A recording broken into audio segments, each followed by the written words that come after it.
If anyone was inside, I don't see how they could have survived.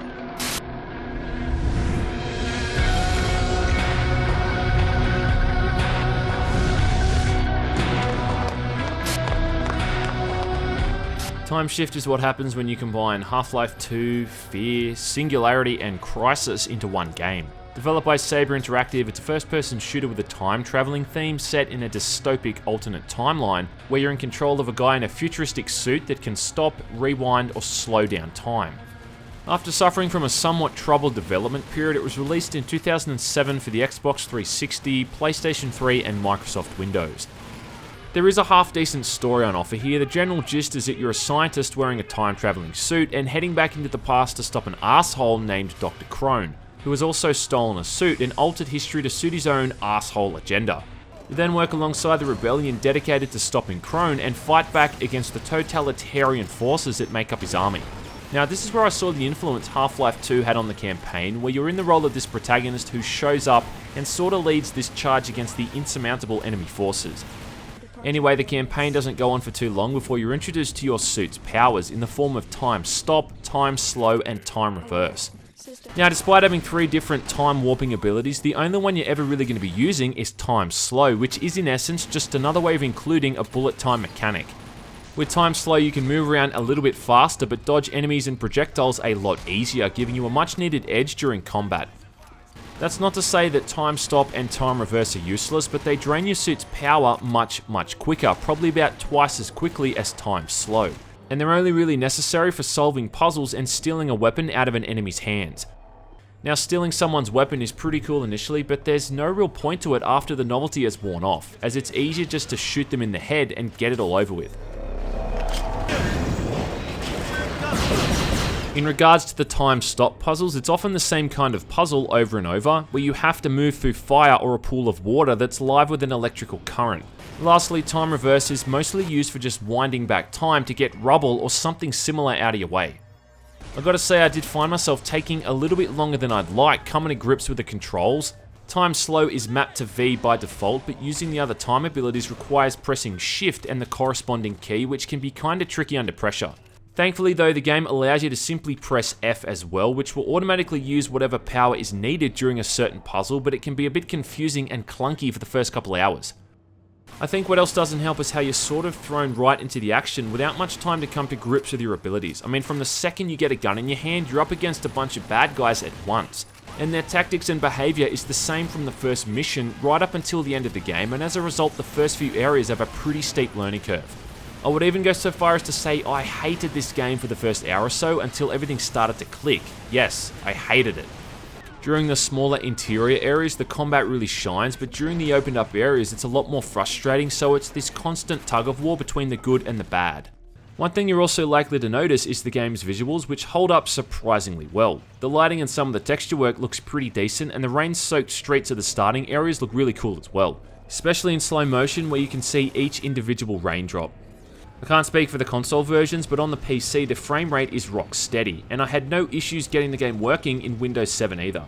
With everything maxed out, the game ran at a smooth frame rate the entire time, and loading screens are brisk with all of the bells and whistles of a PC port, including improved graphics and the option to quick save. Character models look like mannequins though, and weapons are also sadly quite simplistic. There's a mix of pre-rendered cinematics which look fine for the most part, and in-game cinematics which aren't entirely impressive and lack any real animation or lip syncing. Having said that though, there's some really impressive particle effects during gunfight, with lots of destructible elements in the environment, and some of the animations for enemies also look really good. Like for instance, how you can hit them with a shotgun blast that might knock them off their feet, and the look of surprise on their face when you've stripped a weapon from them is pretty comical. If you manage to shoot an enemy's hand, forcing them to drop their equipped weapon, they'll often throw their arms up in surrender, so there's a fair bit of detail put into their behaviour and animations. However, in terms of the gameplay sense, they can be absolute pricks. The enemies in this game are insanely aggressive and will rarely give you a second to catch your breath. I would say with the exception of maybe Far Cry 2, these are some of the most relentless and aggressive enemies I think I've ever seen in a shooting game. Now by itself this isn't a bad thing, but the issue I have is that this is a game around playing with time and experimenting with different strategies. So when you got half a dozen bad guys with shotguns swarming your position, you really don't have time to weigh up your options, and get creative with your abilities, you'll most likely just find some cover, slow down time, and pop them all one by one as they come running up to you like brain-dead morons. Also, they're really all just guys with guns in one form or another. There's so little variety, and variety, as they say, Sonny Jim, is the spice of life. Occasionally you'll come up against enemies with similar abilities to the player, what the game calls quantum guards, though they're not as difficult as they really could have been, and they're pretty easy to take out. I think another thing that doesn't help is how quickly your suit drains power when using the abilities, and also how slowly it recharges power when drained. Again, this really limits how much you can experiment, and it often boils down to just draining the suit, then standing still for like 10 or so seconds until the damn thing recharges. I reckon if the game included some kind of upgrade system for the suit, that would have made the progression of your character feel much better throughout the campaign. You know, like maybe you could get increased health, more energy, or all that kind of shit, but instead the suit is the same from the very first mission right up until the end. Outside of the suit, everything else is really just a run-of-the-mill, cookie-cutter first-person shooter. You know, you plant explosives on things, you flip switches, and you press buttons, and every now and then you hop on some kind of turret or get to drive a vehicle around.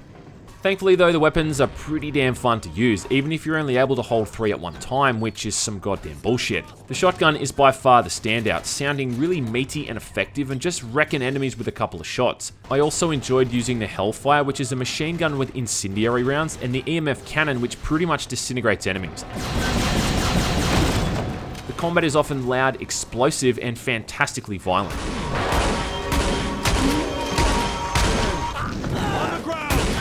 TimeShift is really an intriguing game, and the way it just borrows some of the better elements from so many other shooting games and kind of mashes it all into one. Like I said earlier, you've got this very dystopic setting that feels like something from Half-Life 2. There's a time traveling theme similar to that in Singularity, where the antagonist goes back in time and rewrites history.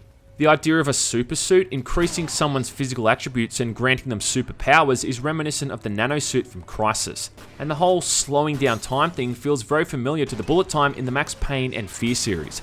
There's a grenade that clings to enemies and explodes like the plasma grenade from Halo, and even the very concept of stopping and rewinding time is taken from the Prince of Persia series. As a result, TimeShift doesn't have an original bone in its body, and all of these mechanics truly have been done better before, but this I think is really the first time all of those mechanics have been lumped into one game, which is something really worth keeping in mind. It's unique because it borrows from so many other games. I mean, the fact that it copies everything is what makes it unique. It's kind of ironic in a way. And at the end of the day, I'm a little bit torn on this one. I mean, on the one hand, it's a game that doesn't really do anything all that earth-shattering, and it is frustrating a fair bit of the time, but it does have those moments where everything just kind of gels, and considering how cheap it is to pick it up, I'm not sure I'd feel right turning it down.